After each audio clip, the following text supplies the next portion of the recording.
One. Opening statement, Coach. Yeah, disappointed with the loss. Hard to against a team like that. It's almost impossible to dig yourselves a 21-0 hole and think you got any chance to come back and win. So very disappointed with how he started. That falls on me. Didn't get us ready to play the game early the right way.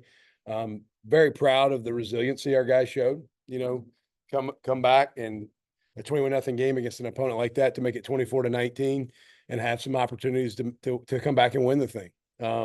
And just didn't quite get it done. Everybody in our locker room has got to, I just told them we got to look in the mirror and own what's just happened. Starts with me, and we've got to be men. Men are in our program. We define a man as someone that's accountable for their own actions, and I've got to own what I got to do better to help this team be their best. And everybody on the team's got to do the same. And we'll get back to work. We got to respond quickly. We got another good opponent coming up, but very disappointed in the outcome today. Frustrated with a lot of things I think we could have done better. Hats off to a good opponent. They're a quality football team. They're very talented in a lot of spots, and they're well coached. And we'll get back to work and get going. You were right there until the 3rd-and-1 tip drill. Yeah. Just trying to capitalize on them overselling to stop them. Yeah, they've been really aggressive. They had shown some things we felt like maybe a run action with a shot was in our best interest there because they had kind of knocked us back a couple of times. So we're trying to kind of hit a dagger, if you will, and it backfired. The first 27 minutes weren't good at all. Anything, your hurricane preparation was altered somewhat. That had anything to do with what you feel like dealt with all the Yeah, I'm not going to blame that. You know what I mean? Like, it'd be really easy to sit up here and go, well, we didn't have our normal week. Well, who cares? Nobody's looking for an excuse. I'm not going to allow that to be an excuse. I mean, was our schedule abnormal? Sure. Was it really goofy and funky for everybody in our program? Yeah. Does the scoreboard care? No. And so I'm not going to sit here for 1 second and act like that was we clearly started slow. I don't know if it was first road trip, if it was the movement of the week that was not normal from a schedule standpoint. I'll look at all of it and see if there's stuff I could do better to help us address that. But while we had an abnormal week, the scoreboard doesn't care. John, your defense was a lot better in the second half. Was able to get a lot of pressure on Jackson. Yeah. What changed for you guys? It's weird. Slim Despaney is one of our best players, number 32, and he went out with the targeting. And in a weird way, we got better after he left the game. It's almost like it sort of jolted our guys. And we sent Kevin Adams and Jack Chinshu into the rotation a lot more there. I think at halftime when we came in, our guys, they just responded. We probably called some things a little differently too to maybe help them pin their ears back. But I felt like there was a different sense of urgency. I don't know that we've played our best on the D line or even close to it all year. But for the first time in the second half, I think you started to feel the front turn it on. And so that affected the way the game went there in the second half. We stepped it up defensively quite a bit. We got to start faster to do that. But I did think we finally showed a little bit of life in some areas that I don't know that we had. You played and coached in the SEC. OU is about to face their first SEC test next weekend. On the defensive side of the ball, did Oklahoma look like an SEC level defense? Yeah, I think Oklahoma, SEC, Big 12, whatever, Oklahoma's looked like one of the best defenses I've seen. Dan Rochar, O-line coach, was with the Saints forever, and he was on the staff here last year, and he's still here. And this week, I was just kind of picking his brain about what he thought about this defense, and he was like, it's the best one we've played since I've been at Tulane, which means, they played SMU last year, was pretty good, and Virginia Tech, they played some good teams. I think it's a very legitimate SEC outfit defensively. And really, offensively, there's weapons that you can tell they're finding themselves in some areas. But look, the quarterback's talented. Number 6 is a real guy. The tight end, number 10, I think, is a special player. They got good players, and their defense is really good. The interior D-line and their linebacker group, I think, is elite. Just watching them. I thought 28. I recruited 28 when I was at Kentucky. And he's a dude. He just plays like a grown man. Jacob Barnes Did Jacob Barnes hurt himself on the 50? Yeah, he had a little tweak. So it actually had it last week. He had a little tweak and was good to go today. And then on that field goal, that swing irritated himself. And so he saw ahead, obviously have his first extra point, which didn't go real well. And I look, worst thing you can do at a kid like that on his first shots, go over and give him an earful. I said, "Hey, that went as planned, didn't it?" And he looked at me like I was crazy. I'm like, I know the second one can't be worse than that. You'll be fine. And so he'll be fine. He's a good kid. He's worked hard. He's done a good job kicking off since the first game. And but Barnes, Jacob Barnes has definitely had something that bothered him that he couldn't go. Who's pass rush seemed to intensify in the fourth quarter? Is that just because they sort of knew you were going to have to throw more? Is that? Yeah, I think when we got in a more predictable pass, they were pinning their ears back. I felt 32 a lot today. Their edge guy, I felt him a lot there at the end of the game.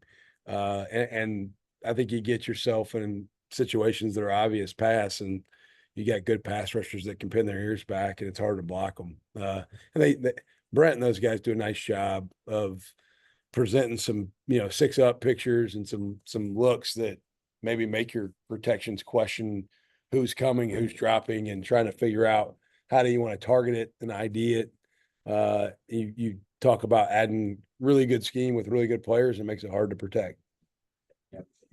Offense differ anything from what you've seen on film the first 2 weeks? I thought they operated on first down better.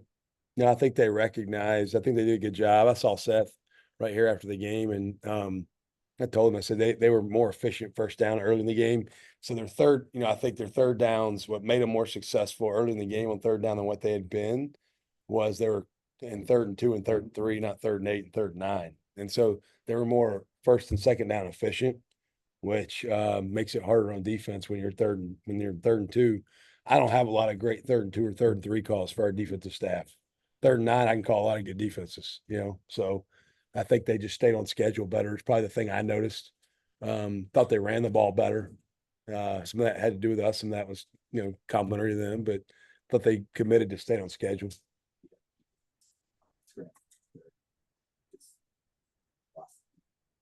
Yeah, we really should have had. I think, I don't want to speak till I see it again. I tried to catch the second replay on the jumbotron, but I think we had a bad rush leverage there. I think we probably could have had an opportunity to get him down. He's an athletic kid.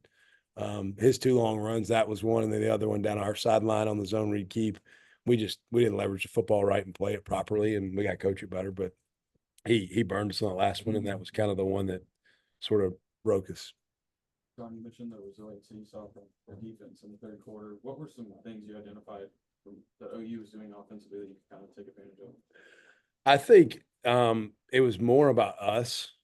Like, I don't know that we didn't necessarily come in and go, hey, they're doing this. It was more like, hey, guys, we have to, like, we saw it at halftime. We're like, the plays that were beating us, it was one guy not doing his job the right way. And so it's like, guys, we just got to all play together and, and execute. And so I thought we improved there. It wasn't necessarily anything that we thought we had on them per se. I thought we just maybe did our job better. Yeah, I'm not proud of it, but I'm pretty good at going 1 and 2. I've done that a couple of times now. It's not my highlight, but our response has usually been pretty good. We're going to see how we respond now. I think we'll be fine. We got to show up quick, but yeah, look, I'm not going to sit around and mope. I've been in 1 and 2 before. We got a lot of work to do to get where we need to go. Everything's moved for Vincent right now. How do you feel like? Up and down. Thought he did some good things. Thought he, still had one time I saw ball security. We got to keep harping on. I thought he was a little bit loose on one. Scrambling, timing. I think he did a couple things really well. Of seeing some things on time. I thought a couple times he probably didn't realize that the shot clock was going to be faster because of maybe the pressure. I think he did some good things. I think he's still, he's a 3rd game college player. He still has a lot of things to get better at. You didn't seem to get the ball to Mario Williams as much as you probably wanted to. What was going on there? Yeah, one of them, we took a shot when, he had 3 catches. He had 8 targets, 3 catches. One of them, he had a drop on the first play of the game. And then a couple others, they played well. One was a contested 50-50 ball on their sideline that was deep. There was another time that we took a shot on a post to Dante, and we had Mario probably open on the over, which would have been a big play, like the climb route he was open on. I don't, it wasn't all Mario. It wasn't all the quarterback. There's just some things we got to maybe get open. And look, you're playing against that's a really veteran secondary. You look through their depth chart and it's like senior, junior, senior, junior, senior, like guys that played a lot of football. They did a great job, I thought, of identifying what was coming. And I watched their defensive backs pre-snap communicate, and they did it at an elite level. I was very impressed with their pre-snap communication on recognizing split spacing and what route was going to come off of it. So credit to them. I think they're really well coached. I got a lot of respect for their team and their staff. And I think a lot of maybe Mario's lack of production was them doing a really good job of kind of knowing where he was and how to stop what we were doing. Thank you. Thank y'all.